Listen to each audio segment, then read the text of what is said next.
Hey guys, how's it going? Welcome back to another video. My name is Amethyst, and today we're going to be reacting to a video by Hexjuice. Lower your expectations for Wuthering Waves. Hexjuice is a content creator that I am a fan of. She is similar to Tectone, where she is very honest, very opinionated, but not in a bad way. She says what's on her mind, and some of the points she makes are actually valid. She does get taken out of context a lot of the time, so does Tectone, obviously. Some of the things she says are very blunt and can come across quite rude, but I actually think she's just trying to help, and the points she's making are true and valid 90% of the time. But we're going to be reacting to her video, Lower Your Expectations for Wuthering Waves. Let's see what she has to say about Wuthering Waves, and then we'll commentate over. For not actually technically Wuthering Waves glazing content, I want to talk about something that I think that we should keep in mind as we get closer to the day that Wuthering Waves releases, which is overhyping the release of Wuthering Waves. New intro? Is she have a new intro? This seems very. Is that a new intro? Is that a new intro, or is that just a one-off? I thought it was gonna get. Okay, I see. As a big woo-wah glazer the last couple of weeks, that does not mean that. I think most of us are at this point. We should go into the game with unrealistic expectations for any game. So the first thing that I want to say as a point is that we need to be real with each other and ourselves that most likely Wuthering Waves is probably going to have some server issues when the game first drops. Yeah. And I'm not saying this because of anything wrong with No, it can be the case. It's because there are going to be so many people trying to get into the game at the exact same time on a game that will not have experienced this level of.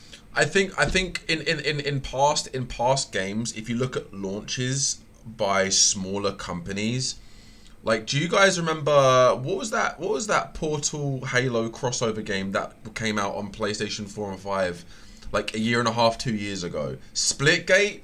Remember when that game came out and that basically destroyed the servers because everyone wanted to get into the game all at once, right? And they couldn't. They couldn't get into the game all at once. So the servers basically almost combusted and burst into flames. So they had to shut down the servers, rebuild the servers, and actually, you know, get more for the larger player base. Every new independent developing game can have server problems. Like, look at Helldivers. They didn't have capacity. They didn't have a large enough capacity, so people had to wait up to an hour to get into the game. So I can understand where this point is going, because there will be server problems, because one, everyone will want to get into the game as fast as possible, as quick as possible, and sometimes they won't be able to, and then what's going to happen? They're going to complain to the devs, they're going to complain to Kuro, if that is the case, if that's what happens. But on the flip side, I think from the pre-registrations, they must be somewhat prepared. May not have the exact amount of capacity, but they must have some sort of close enough capacity range, surely.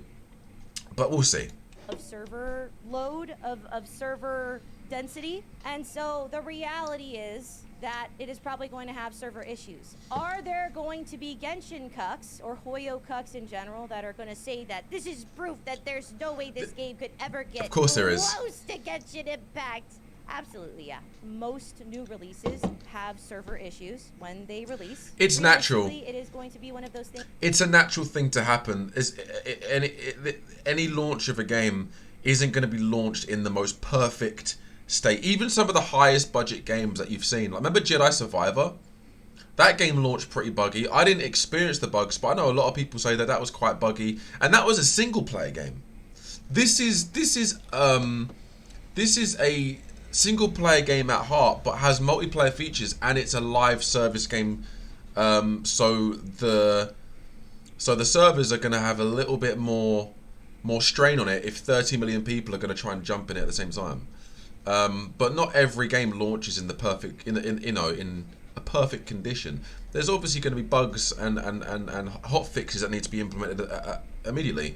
But based on what we've seen from Kuro Games, by the way, guys, sorry for my stutter. I do sometimes struggle to talk if I'm talking too quickly, or if I'm trying to get my information out if I've got so many different points to make and I want to get them all out, I do apologize. I do have a stutter at times, but please be patient with me. But what I was trying to say is that there will be hot fixes that Kuro Games will most likely implement within the first week of the launch, because they've been really, really good with the feedback so far. So I don't see why they wouldn't be going forward. Things that they cannot fully prepare for because they're just kind of not going to know how much they're going to need or how much of an issue they are going to have. So if there are server issues when the game releases, what I want to say is don't panic. Chill in front of that little loading circle Relax of death, and wait. Be patient. We'll wait it out. We'll listen Patience. to the music and we'll glaze I say through the patience. waves until servers are up if there are issues. Do not listen to the doom posting that the server issues are proof that Kuro Games could never handle it and Wuthering Waves is gonna fail. That's not what that is. Almost every game that comes out has server issues, especially when it's highly anticipated. Which That's what I'm saying. Don't get me wrong, absolutely is. But we can prepare for there to be issues, and then if there's no issues, we're gonna glaze them like crazy on True. Like what she's saying is correct. Like you have to prepare for, hope for the best, expect the worst. Because if you expect the worst and the worst happens, you're prepared and know what to do, and knew that could have been that could have happened, and now that's happening. You're more mentally prepared and saw it coming essentially. So no panic. However, if you're constantly hyping this game, going, it's going to be in the best condition ever, blah, blah, blah, and then there is server issues, you're going to be like, what? But I thought this was meant to be the best gacha game. Why'd they lie to me? They didn't lie to you. Every it's just every game launches with issues, and unfortunately, server capacity issues or server bugs are going to be something that could happen. And you got to be prepared. You got to be prepared for that. But prepare for them to be Prepare. Another thing I want to say is don't go into Wuthering Waves expecting to have the same magical feeling that you had when you started Genshin Impact. Do not go chasing your Genshin nostalgia from before your honeymoon period. Oh, I'm not. I'm not. Nostalgia is a hell of a drug. People's nostalgia for that excited, lovely feeling that they got when they first started playing Genshin, I think it's so strong that, like, you forget probably all of the things that were deeply imperfect when you started playing Genshin. It's a fair point. That's a good point. That big nostalgia. What we need to do is go into it with the expectation of enjoying a game in a genre that we know that we enjoy. But do not hold it up to Genshin as if that is the goal. This is a brand new game that is going to be experimenting because why? You know, a lot of people are going to compare this to Genshin and go, oh wow. Like, you know, a lot of people that are coming from their favorite game, which is Genshin. So people that consider Genshin their favorite game, they're going to come to this and be like, oh, I thought people said this would be better than Genshin. But I don't feel that at all. It's like, that's not what Kuro are trying to do. Nostalgia is a poisonous and toxic thing. Nostalgia can be done correctly, but it doesn't necessarily mean like it's gonna be as good as you hoped it would be. You know, if that makes sense. I hope you guys know what I'm saying. I know what I'm saying, but I know sometimes it can come out a little bit convoluted and confusing. But nostalgia is one of those things that you have to be careful of, because what Hex is saying is correct. She's probably wording it in a better way than me. I don't know if this is just from the tip of her mind or if she's got this scripted. I definitely don't, as you can probably tell. She might not do, but she's much more. She's speaking a lot more fluently than I am when she's talking about this. But don't fall for the nostalgia thinking that this game is going to be exactly or next to what Genshin was upon release. Go into it with an open mind. This is a brand new game, brand new mechanics, same genre, so there will be similarities, but it's a brand new universe. So go into it with that sort of open mind, and you will be fine. Kuro Games has made other gacha games. They have not made an open world game like this before. Don't go into it with expectations that it's going to have all of the polish that Genshin Impact currently has. Because it's not. And that's not doom posting that it's going to be awful. But if you are always going to compare it to your nostalgia of Genshin's beginning honeymoon period, every game is going to fall short of your nostalgic yearning yes, true. for a game. It's true. Go into it wanting the best for it, and also understanding that things are probably going to have to be hot fixed. Things are going to have to be That's what I was saying. adjusted. There are going to be problems with servers. It might be a little bit glitchy. We might see issues here and there. This is not proof of ineptitude. It's a new game in a format that is Give 'em a new to the chance. developer. And so just let it ride, enjoy it as much as you can, and put in good and meaningful feedback so that developers can make the experience as good. Build, block, build. Tell them what's good about the game, what they need to improve about the game, and then yeah, like, so it literally is like, you know, it's just like a shit sandwich, you know. Build, block, build, block, build. This is what I like about the game. This is what's bad about the game, and this is what would make the game even better. You know, it's one of those things where you literally need to give them straight. This is what I love about the game. This is amazing. I love the ecosystem. The ecosystem's amazing. The problem with the ecosystem is this. I do not like this. The game, and at the bottom, the game would be much, much more enjoyable and much better if you implemented this change. So it's like you're hyping them up.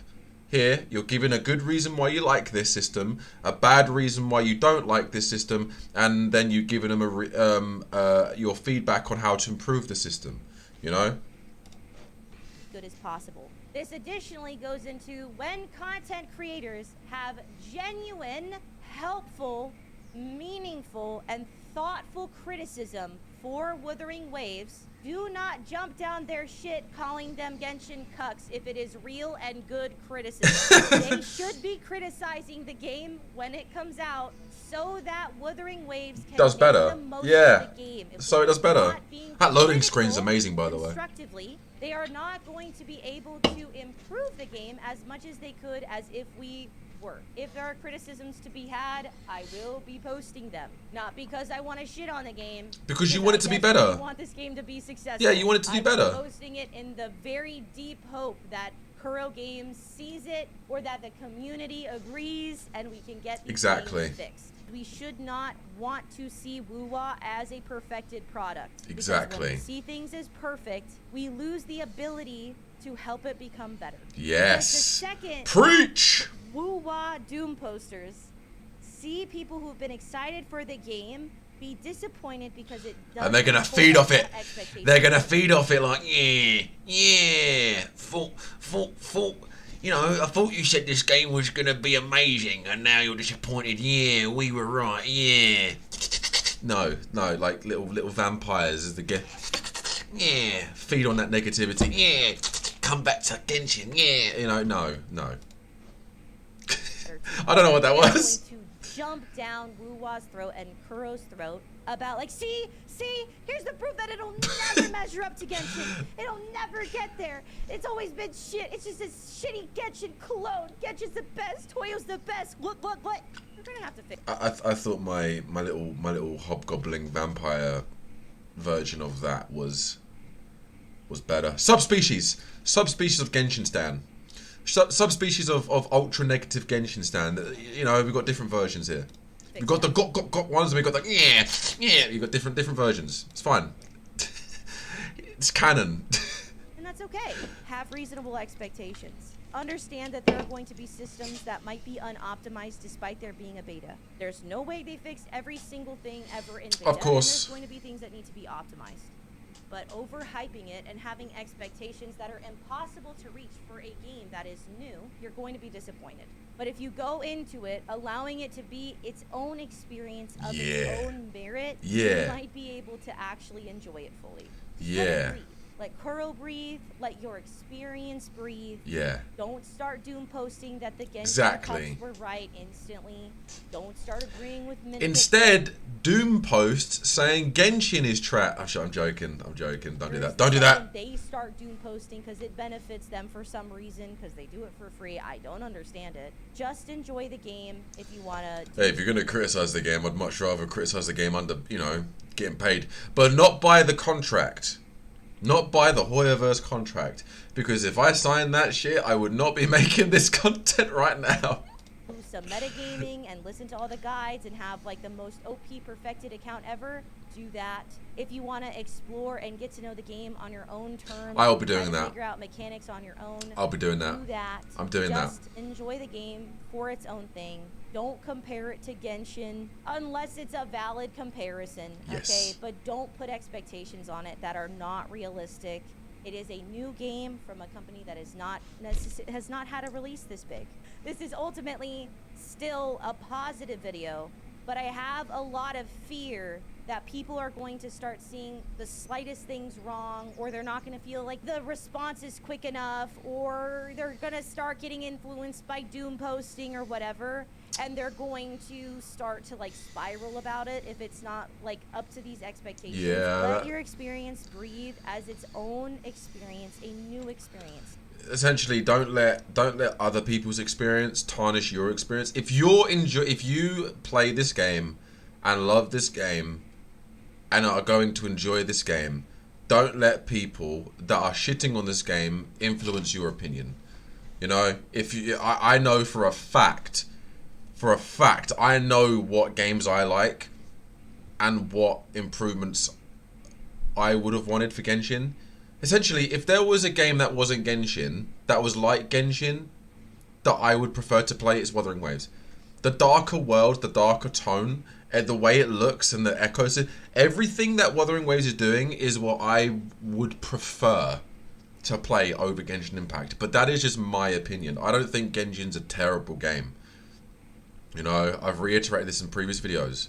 Hoyoverse is what's letting Genshin down. Genshin is a good game. Any new player now that goes into Genshin that didn't know anything prior, that goes into it as an open mind, will say Genshin's a great game.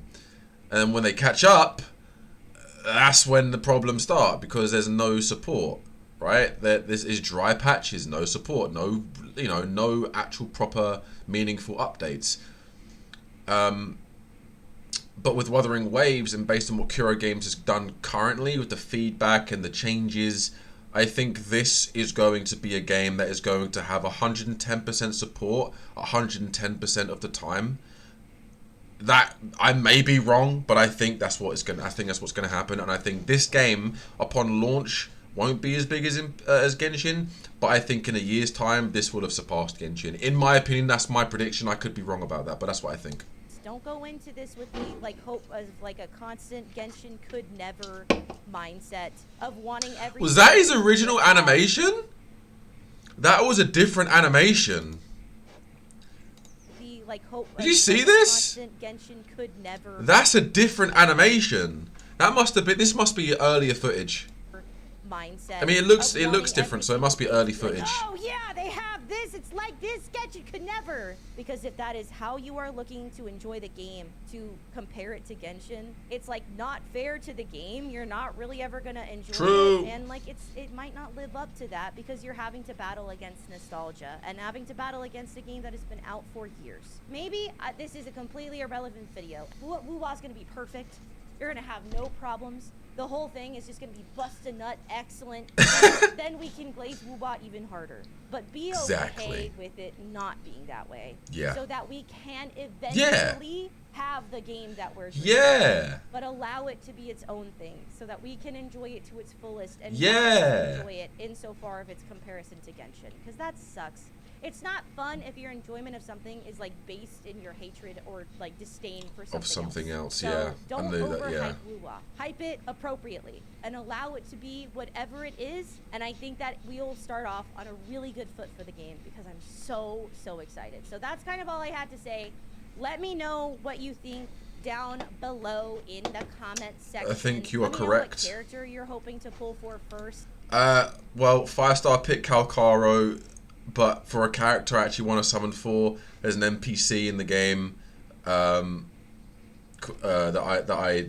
I forgot his name, but I hope he's a playable character in the future because that's who I'll be going for.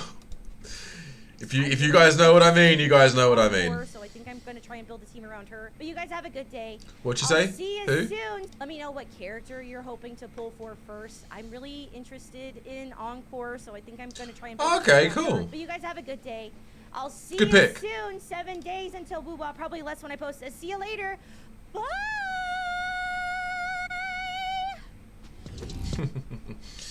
That was a good video. Good video. Very good video there. Go sub to Hexjuice if you haven't already. Yeah, all of the points, I'd say 99.9% of what she was saying, I agree with. But I gave my opinion anyway. We were I gave you my commentary over the video anyway of what I think. But yeah, let me know in the comments what you guys think, and I will see you in the next Wuthering Waves video. Take it easy, everyone.